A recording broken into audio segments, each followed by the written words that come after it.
Hello and welcome to the Red Shoe Realty podcast. I'm Stacey Sappington. I'm the broker owner of Red Shoe Realty, and this podcast and this brokerage are built for the agent to give you the tools and the knowledge you need to be successful in this business.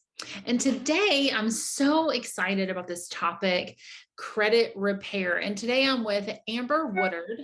She and her husband make up the credit couple. Amber, I'm so excited to have you today. Thank you so much for being here. Thank you for having me. That's right. My name is Amber Woodard, and I'm one half, I like to say the better half of the credit couple. And we are former teachers. So everything that we approach in this business, we are approaching from an educational standpoint. I honestly fell into this business because I love teaching, and I just needed a way that I could build a business when I realized that with credit repair, and it's not just credit repair, it's really complete financial literacy. You can teach people so many things that should have been taught in high school and weren't. So it really fulfilled my want of having a business and spending all my time with my family, but at the same time gave me that peace I needed of helping people and educating people. Yeah. I should have known you were an educator because you definitely come across with that education mindset. And I love that because I feel the same way with my clients. It's not just a service. We're here to educate them. And I love that. I love that mindset. So, I get a lot of clients, and I know all the other agents in the world do too. We get clients that are just not ready yet because of one thing or another. Either they don't have money saved up, or more often than not, their credit isn't ready. And so I love the idea of having a partner like you that I can turn someone over to, because I know a little bit about credit repair, but I'm not the expert at all. So if I get a client who needs credit repair, how does that work? How do I get them in touch with you? Well, first of all, that's honestly one of the things that brought me to this business is that I was looking to get one of the loans for teachers, and I talked to the mortgage lender, and she said, fix your credit and come back. And I was lost. And I think had someone who said, I have a couple of guys, here's their phone numbers.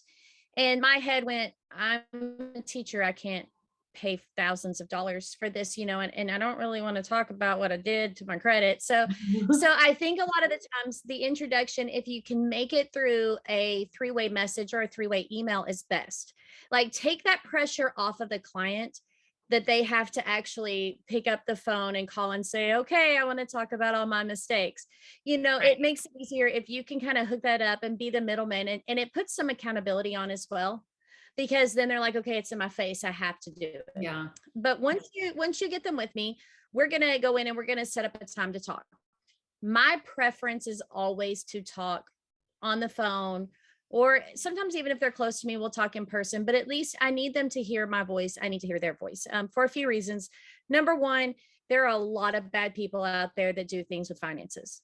I'm asking these people for their social security number, their banking info. Like, I need to be able to build that relationship with them and to get to know them. And the other half of that is getting to know them. When I hear their voice, when I hear their passion, when I hear what they are excited about and what they're scared about, it helps me to not only calm their fears, but to know what areas I need to focus on. Because you're right, it's not always just credit. Sometimes it's debt. Sometimes that DTI is too high. Sometimes they just don't have the savings ready because they're not doing their budgeting right. And I can help them with all of that, but I need to know really where they stand. Mm-hmm. So once they, you hook us up, I'm going to jump in that text message or that email. I'm going to say, hey, I'd love to talk to you. When is a good time for us to talk? We'll set up a time. I try to be available 7 days a week, really anytime after 8:30 in the morning. So, if they need to talk, I had a guy that had to talk at 1 a.m. That was his only break at work. And so when we needed to talk, we talked at 1 in the morning, just because that was what was best for him. I understand people work. I had a job where I worked, 60 hours a week. And so I try to become available for them, but we're going to sit down and we're going to talk first about their goals. And it's always, I want to buy a house. I want to buy a house. Well, when do you want to buy a house? Because there are a lot of things that I can do differently. If you want to buy a house in 2 months, you're already picked your house. You've just realized you're a little short on your credit. You need to do some emergency work. Or if I have 8 months and we can really go in and really build some extra positive credit and maybe not get you over one hump, but maybe get you over 2 or 3 so that you're getting a much better rate, a much better loan. We're really going to kind of just analyze it, basing it on your goals. Okay. After I kind of know what their goals are, I want to know what's on your credit. Some people don't know. You occasionally have the people that are like, I got my credit report pulled, I'm going to email it to you, I know I have this and this and this and this, but those are rare.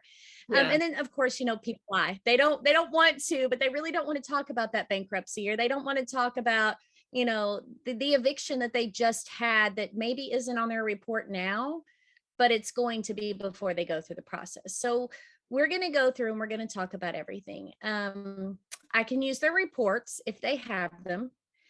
I can have them go to annualcreditreport.com. Free reports every week. Sometimes you get caught up in that identity mess with them and it won't give them to you, but that's one thing that we do use, and they can just email that to me, or sometimes we'll just go over their credit monitoring, whatever they're using now. Because although I explain to them, these are not your scores, these are not the scores that lenders use, there's usually some good information that I can pull out of whatever credit monitoring they're using. We're going to look at their late payments. We're going to talk about how important it is that there are no late payments. During the process, a lot of people will get caught up in saving up money and doing this and that, and they'll get a late payment during the home buying process. That's 100 to 150 points. And those are difficult to remove when they're new. So we'll really go over the importance of making all of their payments very much on time, no matter what, even if it's a minimum payment. And we'll look at what their late payments are. Then we kind of go over their collections, their charge-offs. Is there a bankruptcy? We talk through the bankruptcy process, how we can get that deleted for them, and that there are some extra steps that we have to work together on those bankruptcies, repossessions. We're going to talk about how old your collections are, how much they are, what company they're with now, because there's different avenues I can take based on that. As everybody probably knows, there are no guarantees in credit repair. There just aren't. And it is actually illegal for me to give any type of score promise or promise that any particular item will come off. So we definitely talk through that. And I say, you've got 12 items, 12 collections on here. In the next 6 months, we may not get off 12, but we may get off 10. And that's going to increase your score enough to get you to where you need to be. And when we get down to those last two, we can work on different things. We can work on a pay for delete. If it's still harming you, we can work on some different things to get those off of your credit report. This is the point where I always tell people during this process, do not talk to creditors unless we've talked about it. Because talking to those creditors can really mess things up. I have people that'll call me after they have paid off all of their collections, and now it's very hard for me to get those removed for them. So that's something that we try to talk through with them is, not only what to do, but what not to do. If you get a letter from a collection agency, text it to me, email it to me. I want to see it. I want to know what's on it, but don't do anything about it until you have instruction, because sometimes when you think you're doing the right thing, you're really hurting yourself in the process. Yeah. We're going to talk through their inquiries. If they're sitting at 5's the maximum they need to have. There might be a few credit pulls during this. We might need to get some of those down. If they're sitting at 11, that could be putting them, that could be keeping them at a 672 when they need a 680. So getting some of those inquiries off could be the way to go. It's not always a huge process. Sometimes there's a trick that I can give them. They don't even need to enter my program. If I can tell them how to get rid of 6 of those inquiries in the next 24 hours, boom, they're ready to go. Right. So we look at all that. We look at their credit cards. How many do you have? How long have you had them? What are your balances? What are your limits? What is your utilization? Number one, that's affecting your DTI. If you've got 15 credit cards going and they're all maxed out, that's hurting you. Also, that's really affecting their credit. So they need to have on a daily basis about 29% and under is good. But when you're going to buy a house, it's much more specific. When you go in to buy a home, to maximize your score, you need your utilization to be between 2 and 9%. Wow, that's really outside low. of that, and you're hurting your score. It is very low and it's very specific, because if you get under that 2%, it's almost reading like you have no credit. So it's hurting you just the same. Oh, So we work on, there are tricks for paying off those credit cards. There are tricks for getting them paid down faster. There's tricks for continuing to use them, but keeping that balance low. And we go over some of those tricks, and it's really just an education of, you know, the creditor is going to report to the credit bureau your balance on your statement date. Your statement date is the only day it matters. So we just kind of go over some different things there. We talk about, you know, what they have financed. Do you have a car? Do you have a personal loan? Do you have anything that is building up your installment credit? Depending on the situation, are you a renter? Can we add the last 2 years of your rent to your credit score to not only add positive payments and increase your credit history, but now because Fannie Mae is actually letting you count rent payments, but they have to be documented. Our rent reporting system is that documentation that they need. wow, that's cool. So yeah, that lets them hit all of that. There, you know, a lot of people, young people especially, maybe they have like I've seen 3-month, I've seen 18-month credit history, and that's hurting them. And if we can increase that by even just a little bit, it's going to up their score. Those positive payments are going to up their score.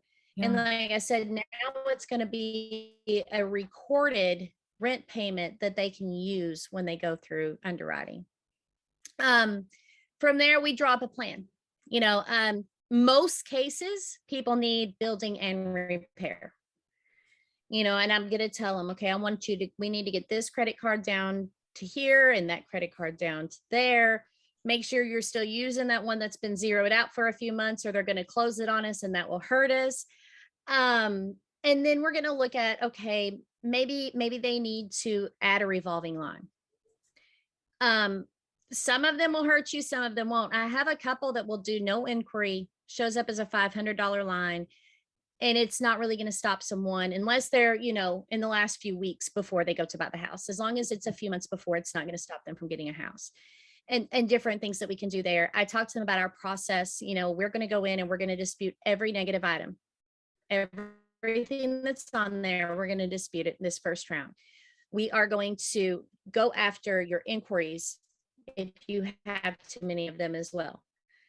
Then once we're done with that first round, if we have time, which hopefully we do, hopefully they've come to me with a little more than a month and a half to work on this. Hopefully we're going to go in and get more kind of unrealistic. Oh, it happens all the time, but we try, and we've had successes. You know, we just got a guy from a 672 to a 682, which qualified him for a new program, and we did it over 4 days. 4 days. But he was a special case too. It was an inquiry case. So that's all we had to do was delete those inquiries, and he was good. But yeah, we're going to go in and we're going to do all that. At the same time, we're going to work on your budget. How are you budgeting? You know, when I was a teacher, it was really easy. I got paid once a month. On the 1st, I paid all my bills on the 3rd, and then I was broke again till the 1st. And that was just kind of my thing. Like, and I knew all my bills were paid because they were all paid at the very beginning of the when I got. But everybody has a different situation. Now my pay fluctuates. And I understand that budgeting, while you think that it should be something that's easy, is not always easy. So we have a great budgeting tool. It's also going to lend to our savings tool. You know, a lot of people either don't have a savings, or maybe they're having to dip into their savings a little bit to pay for things like credit repair, to pay down a credit card, you know, and they need to build that savings back up. So we work on the savings goals. We work on that debt payoff. We can do the avalanche or the snowball. So we can do high balance or we can do high interest first, whichever one works best for them. And we're going to get them in there and work on the whole product. During the process, they're going to have my number, my personal number. And as I said, I'm usually available I'm not good before 8:30. I'm grumpy before 8:30 in the morning. But other than that, I'm pretty much available. And I work weekends. I am chasing kids sometimes, but that's a big thing, is security for me. Like these people have trusted me with their hopes and dreams.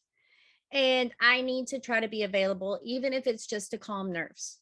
You know, that's part of my job is sometimes just to be that emotional support, calm nerves, talk to them about patience.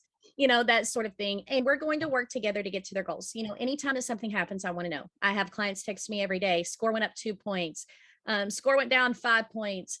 I accidentally bought a new iPhone. I get that stuff all the time. And I'm like, did you trip and fall onto your Apple Card and buy an iPhone? But it's all the time that's my job, is just to, okay, well, now we went a little left. Let's steer you back to the right and make sure that everything's in order. We do make sure that they get out of that dispute process so that it's no longer designated on their credit report before that pull. So there are times when I have to say, okay, you're looking to pull your credit in a month. We don't have time for another round. So this is the point where we need to go in and do our last minute evaluation, find out what's going on. A lot of times at this point is when I will have them pay that $30 for a month of the MyFICO, where they can go in and see their actual mortgage scores, because we need to see exactly where they're at that point. Because like I said, you're too close to be going into more disputes. Yeah. We do not want to be in the dispute process to pull that. So we're going to look, as it gets closer, more specific, making sure that I am in touch with the lender, the realtor, that we're all working together to really make this goal happen for the client. It's a lot of teamwork. It's a lot of times it's all three of us and them, and we're all ganging up on them to make sure that they are walking a line that last month. Yeah. But that's pretty much how it works. It's a lot of behind the scenes. Sometimes we dispute with credit bureaus, sometimes we do creditors, sometimes we do both. Sometimes we use little tricks that we have that really just help people take advantage of dates, like their statement date, or adding that $500 credit line, because that lowered their utilization quite a bit. Just different things that we can do to help them get through the process, and hopefully teach them a little bit so that next time something comes up, because it's going to, now they know how to handle the situation themselves. Right. Yeah. Well, I'll tell you, two things are going through my mind as I'm listening to you. First of all, we have a guest on the podcast because she's scared to death of the thunder. But two things is, I'm so glad that you are the expert and you know all of this stuff, because even though I deal with credit on a regular basis, I'm not an expert on all of this stuff. So it's really comforting to me to know that I can turn my clients over to you and you are going to take care of them. And the other thing is, it's very obvious to me that you are very mortgage minded. And I've met some credit repair folks in the past and they weren't. And there's some differences in credit that's ready to buy a mortgage and credit that's ready to do other stuff. So, it's pretty obvious to me that you guys are mortgage minded. Oh yeah. When we got into this, coming from the educational background, I'm not a salesman. So I really went into more of goals. What are my clients' goals? What are they trying to do? And I have learned so much. And again, I'm not the real estate expert, and I'm definitely not the mortgage expert either, but I feel like learning a little bit about each field. And I'm a scientist. I'm not afraid to ask questions, and I'm definitely not afraid to say I don't know. Yeah. So being able to have connections and reach out, and I have learned about what it looks like from the lender standpoint, what it looks like from the realtor standpoint, to go in and be able to really work credit from those angles to make everyone's life a little bit easier. I don't want them running into those last minute snags at the end to where something that I've done has caused someone to not be able to buy a home. Yeah. You kind of touched on this a minute ago, but what is like the perfect length of time for you to work with someone to really, really get their credit where they need it to be? If I have 6 months, there is a lot I can do. Really, 4 to 6 months is what we say for repair. Okay. I prefer to have a little bit longer, just like an ending at least month where we're going in and maybe tweaking a few last things, and we're not having to worry about being in the dispute process. Yeah. If I were to tell people when to start working on their credit before they buy a house, I would tell them they need to start working 8 to 12 months before. I would tell them to if it were my choice, because then there are if they don't have a car, we can go get in a secured loan or even a personal loan if their credit's there, and really build up their credit. We can really work on paying down that debt without killing, Right. any type of entertainment or anything that they have for their family. We can really work on that. But if you give me 4 to 6 months, I'm going to make something happen. And if you give me 4 days like they did last week, I'm going to do everything I can. I'm not This doing was it.